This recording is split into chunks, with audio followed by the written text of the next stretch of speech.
Hey guys, Braidland here, and welcome to my new series called Horror Character Review, where I review a horror character each episode. Today I'm going to be looking at Michael Myers, one of the most iconic horror villains in all of horror history. In each episode of this series, I'm going to be going by how scary they look, how iconic their look is, and the storyline from some of their movies. Then, at the end, I will give however many out of 10 skulls on how cool or good of a horror villain they are. So let's get started. We are first going to be going over how scary he looks. Michael Myers wears a mechanic suit and a mask that is a William Shatner mask, but it doesn't really matter because it's been modified. It's been spray painted white and the hair has been dyed brown. His weapon of choice is a kitchen knife. Michael seems like a stalker to me more than a killer. Just by the way he looks, of course, except for the kitchen knife. I mean, unless he's like a butcher. But I guess it's a butcher knife, butcher knife. Unless he's like butcher. He's like creepy. Just his mask and just his suit and just the way he kind of stalks people. It just looks like a creepy stalker. He looks like the type of guy you would see peeping in your window. I mean, if I saw him, he would definitely freak me out. Now we're going to move on to how iconic he is. I think the mask and suit are really iconic. I mean, you can't get him mixed up with any other horror character unless you, know nothing about horror. I mean, his just look, it's just so iconic to horror. Even his weapon is iconic. Not very many horror villains use butcher knives. When you think of a villain that uses a butcher knife, you think of Michael Myers. His overall looks are really iconic, especially the mask. I mean, come on, it may be a William Shatner mask, but just the way they transformed it is creepy. Now we're going to get into some of the movies. The first movie, which is obviously called Halloween, if you didn't know, its storyline is that Michael killed his older sister when he was 6 years old. And he was sent to a mental facility. 15 years later, he escapes and goes on a killing spree. Dr. Loomis, his psychiatrist, looks for him all around Haddonfield, Illinois. Laurie Strode, the main character, survives Michael's attacks, and then Michael is shot 6 times by Dr. Loomis, and then he falls off the balcony. But he escapes. And in the sequel, Halloween 2, Laurie is in the hospital. It takes place within the same night as the original. Michael comes after her and pretty much recreates the first one.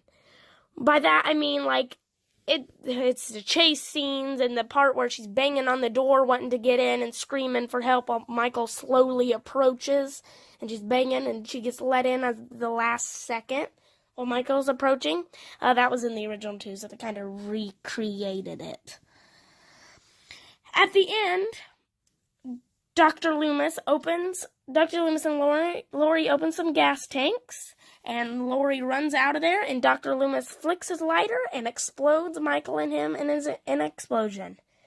Michael comes out on fire and then falls down, and he is dead. The third one has nothing to do with Michael, so we're going to move on to Halloween 4, The Return of Michael Myers. In this one, Laurie died in a car accident off-screen, and Michael goes after his niece, Jamie. He has been in a coma this whole time between Halloween 2 and this one. Oh, yeah, and I didn't think I needed to say it, but Laurie and Michael are sisters, oh my god, siblings. Michael's secretly a girl. So he's been in a coma between Halloween 2 and this one. At the end of the movie, he's shot a bunch of times and fall down a mine shaft. In Halloween 5, The Revenge of Michael Myers, it was revealed that he has escaped, and he once again goes after Jamie. It is revealed that they have some sort of telekinetic connection, which I never really understood, but whatever. At the end, he is captured and sent to jail, but a mysterious man in black breaks him out. In Halloween 6, The Curse of Michael Myers, which I think is the worst Halloween movie, it is revealed that Michael's in some sort of cult and has a symbol tattooed on his arm called a thorn. He goes after Tommy Doyle and the baby of Jamie. I just really don't like this movie because, the cult, really, it's just stupid. In 1998, they did Halloween H2O 20 years later, and Jamie Lee Curtis returned. They ignore every movie in the series except for the original. and the sequel. So except Halloween and Halloween 2. So they're still brother and sister in this one, unlike the new Halloween. Michael goes after Laurie, and at the end, she cuts Michael's head off. But as revealed in Halloween Resurrection, which came out in 2002, that Michael put his mask and clothes on another guy, so Laurie killed the wrong person. Michael kills Laurie and a bunch of people on a TV show. After that, the films were rebooted, so not much to say about them.